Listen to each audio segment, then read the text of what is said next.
الحمد للہ رب العالمین والصلاة والسلام علی نبینا محمد وعلی آلہ وصحبہ اجمعین۔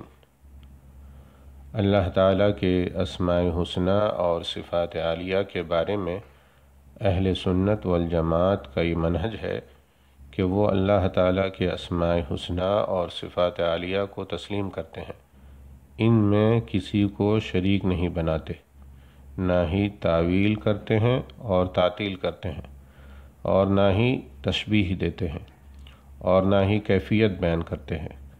اہل سنت والجماعت اسماء و صفات میں اس کے ظاہری معنی سے انحراف نہیں کرتے۔ اہل سنت والجماعت کا یہ منہج ہے کہ خالق کی صفات خالق کے ساتھ خاص ہیں اور مخلوق کی صفات مخلوق کے ساتھ خاص ہیں، اور اللہ جل جلالہ کی صفات ماننے سے تشبیہ لازم نہیں آتی۔ اللہ تعالیٰ کا فرمان ہے لیس کمثلہ شیء وہو السمیع البصیر، اللہ تعالیٰ کے مثل کوئی چیز نہیں اور وہ سننے والا اور جاننے والا ہے۔ سورہ شورى آیت نمبر 11۔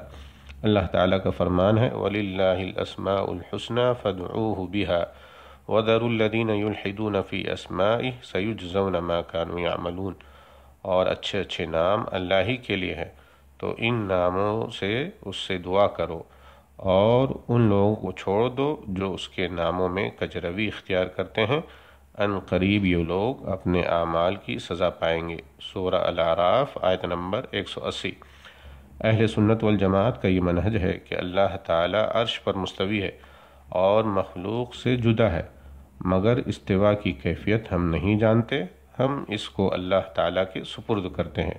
اللہ تعالیٰ کا فرمان ہے الرحمن علی العرش استوی، رحمان عرش پر مستوی ہے۔ سورہ طٰہٰ آیت نمبر 5۔ امام مالک رحمہ اللہ کہتے ہیں استوا معلوم ہے، یعنی اس کا معنی معلوم ہے، کیفیت مجہول ہے، اور اس بارے میں سوال کرنا بدعت ہے۔ واللہ تعالی اعلم، والسلام علیکم ورحمۃ اللہ وبرکاتہ۔